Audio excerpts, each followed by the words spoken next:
चलिए अब अगली विधानसभा सीट की तरफ बढ़ते हैं और ये विधानसभा भी बेहद खास है। सीतामढ़ी ये विधानसभा है और फिलहाल यहाँ बीजेपी का कब्जा है। मिथिलेश कुमार यहाँ से विधायक हैं। सीतामढ़ी पर अभी खास फोकस भी है और यहाँ पर भव्य मंदिर का निर्माण भी किया जा रहा है माँ सीता का, तो बेहद खास ये धरती है। और अब यहाँ की फाइट किस तरह रही है और आगे किस तरह होगी, इस पर चर्चा कर लेते हैं। रंजन जी, सीतामढ़ी को अगर देखते हैं तो सीतामढ़ी की कहानी क्या कहती है? देखिए, सीतामढ़ी विधानसभा भी इन दिनों बहुत चर्चा में है और जो वजह आपने बताई कि गृह मंत्री अमित शाह आए थे, माँ जानकी का जो मंदिर है वो उसके लिए शिलान्यास हुआ, भूमि पूजन हुआ और इसके लिए वहाँ के क्षेत्र के लोगों की एक डिमांड थी ये, और ये काफ़ी दिनों से थी। तो इससे खैर सीतामढ़ी में एक आप कहिए कि पर्यटन स्थल के रूप में भी फायदा जो है वो सीतामढ़ी को मिल सकता है।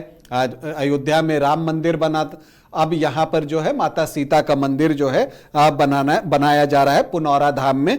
तो अगर हम यहाँ के राजनीतिक इतिहास को अब खंगालें तो क्या दिखता है, स्कैन कीजिए सीतामढ़ी सीट, तो दिखता है यहाँ पहला चुनाव 1952 में हुआ और सोशलिस्ट पार्टी के दामोदर झा जो हैं यहाँ के पहले विधायक बने। लेकिन 1957 और 1962 में ये सीट विलोपित रही और फिर नए परिसीमन के अनुसार 1967 में यहां पर जाकर चुनाव हुआ और तब से यहां लगातार चुनाव हो रहे हैं। अब आप 1952 से 1985 तक देखें तो यहां पर कांग्रेस पार्टी, कम्युनिस्ट पार्टी और सोशलिस्ट विचारधारा वाली अलग अलग पार्टियों के बीच जो है मुकाबला हुआ, कभी आमने सामने का, कभी त्रिकोणीय।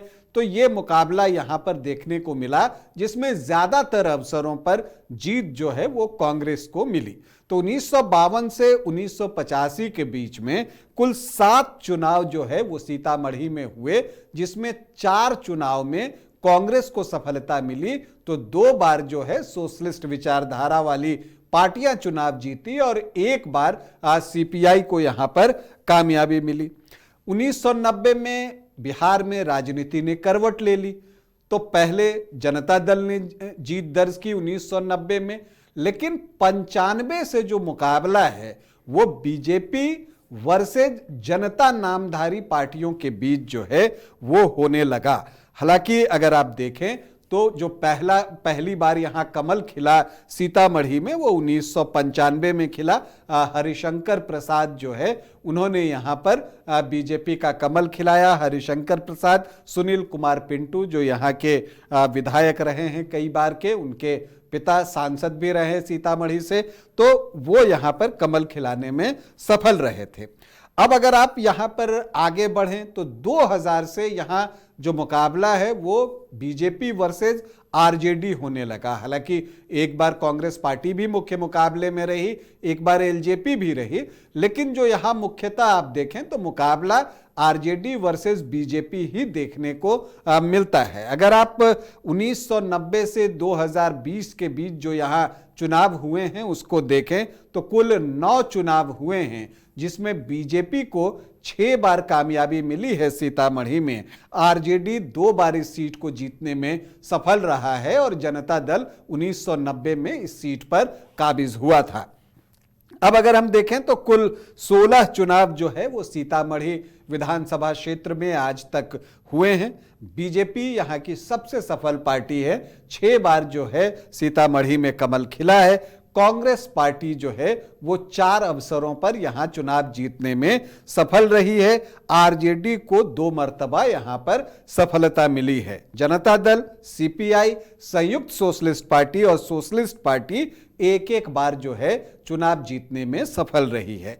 अगर आप सर्वाधिक जीत की बात करें कि किस व्यक्ति को मिली, किस प्रत्याशी को मिली, तो सुनील कुमार पिंटू जो हैं वो यहां से सर्वाधिक 4 बार चुनाव जीते हैं। एक और दिलचस्प बात है, यहां मुस्लिम वोटर्स की संख्या अच्छी है, तो 4 बार यहां पर मुस्लिम विधायक भी चुने गए हैं। लेकिन जहां तक कांग्रेस पार्टी की बात है, 1985 के बाद वो जीत पाने में असफल रही है। अब अगर हम यहां आखिरी 3 चुनावों की बात करें तो 2010 से हम शुरू करते हैं। सुनील कुमार पिंटू जो हैं उस वक्त बीजेपी के टिकट पर चुनावी मैदान में थे और उस वक्त वो सिटिंग विधायक भी थे। तो सुनील कुमार पिंटू को आते हैं 51,664 वोट, मतलब 43.5% से कुछ ज्यादा वोट, 43.59% वोट।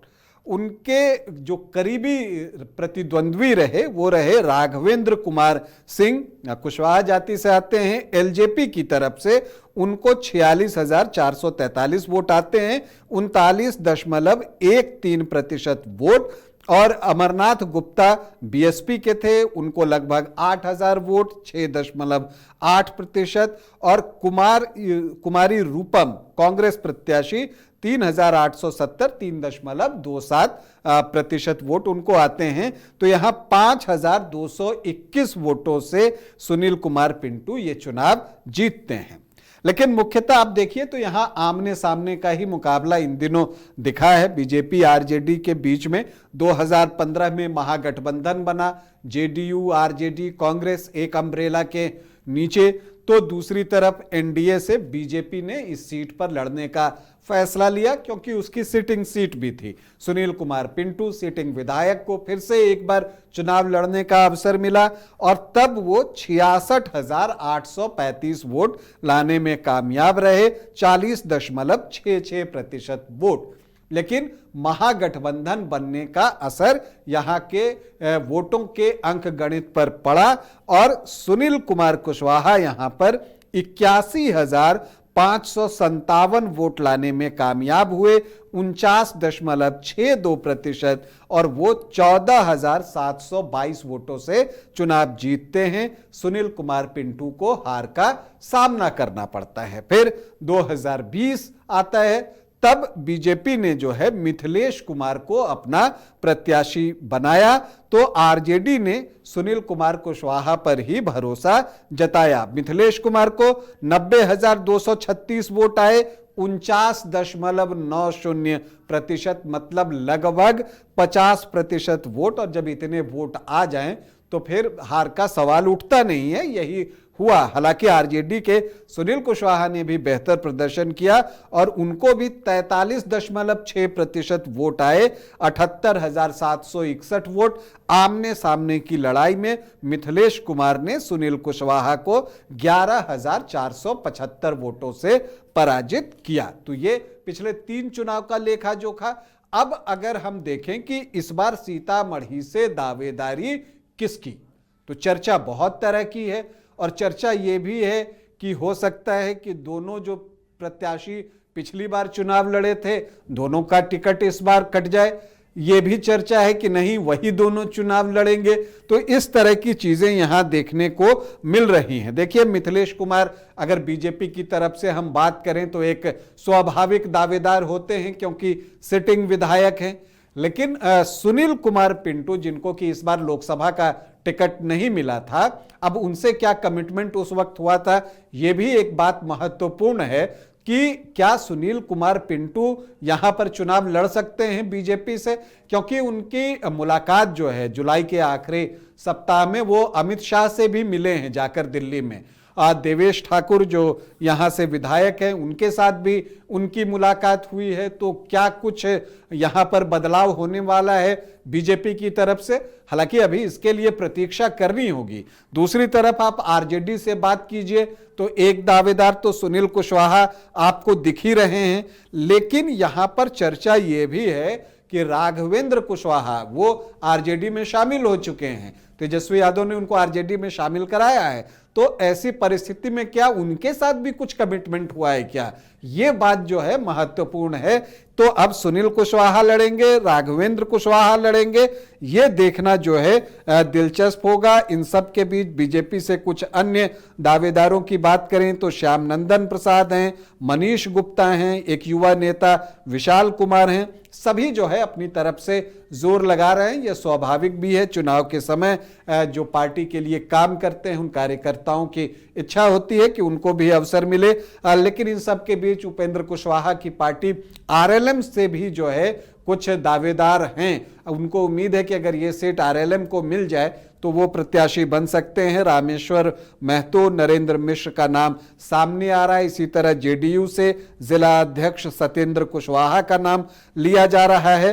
आरजेडी से सुनील कुमार, राघवेंद्र कुशवाहा तो हैं ही, राजकिशोर का भी नाम आ रहा है। लेकिन जो एक महत्वपूर्ण बात है, यहां पर चूंकि मुस्लिम वोटर्स की संख्या अच्छी है, 4 बार यहां पर मुस्लिम विधायक बने हैं, तो वीआईपी पार्टी की भी इस सीट पर नजर है, क्योंकि यहां मल्लाह वोटर्स भी हैं, तो इसलिए उसकी नजर है और उसके पास एक दमदार प्रत्याशी भी हैं। पूर्व आईपीएस ऑफिसर नूरुल होदा जो हैं, वो भी सीतामढ़ी से चुनाव लड़ना चाहते हैं। तो क्या यह सीट वीआईपी को जाएगी, ये एक बड़ा सवाल है। और जनसुराज भी यहां पर जोर लगा रहा है। जो कुछ संभावित प्रत्याशी उसकी तरफ से दिख रहे हैं, एक मोहम्मद जियाउद्दीन खान है और एक मुखिया अजीत कुमार हैं। इन 2 दावेदारों की चर्चा हो रही है। अब जनसुराज इन्हीं दोनों में से किसी को प्रत्याशी बनाता है या कोई नया प्रत्याशी बनता है, यह देखना जो है दिलचस्प होगा। और एक और चीज देखना दिलचस्प होगा कि अगर मुस्लिम वोटर्स अच्छे संख्या में हैं तो एआईएमआईएम का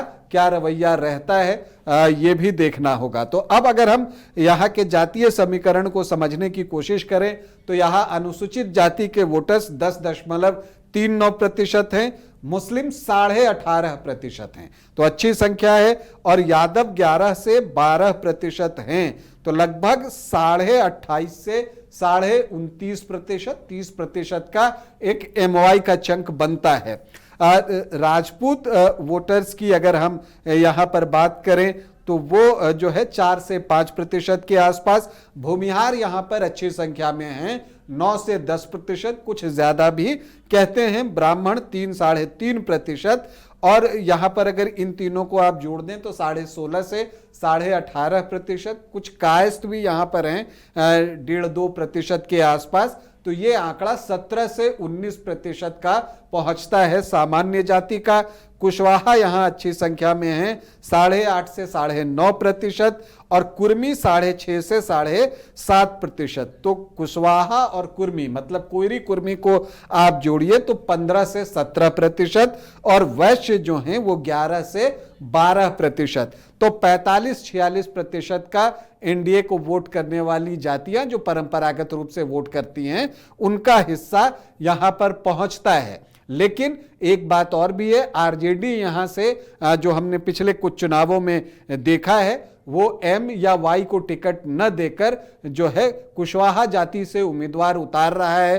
तो इस बार देखना होगा फिर कुशवाहा जाति से ही आरजेडी उम्मीदवार उतारता है या भूमिहार की तरफ वो देखता है, ये देखना दिलचस्प होगा। या फिर वीआईपी का यहां जोर चलता है और वो कहती है कि ये सीट हमें दीजिए, नूरुल होदा यहां से चुनाव लड़ेंगे।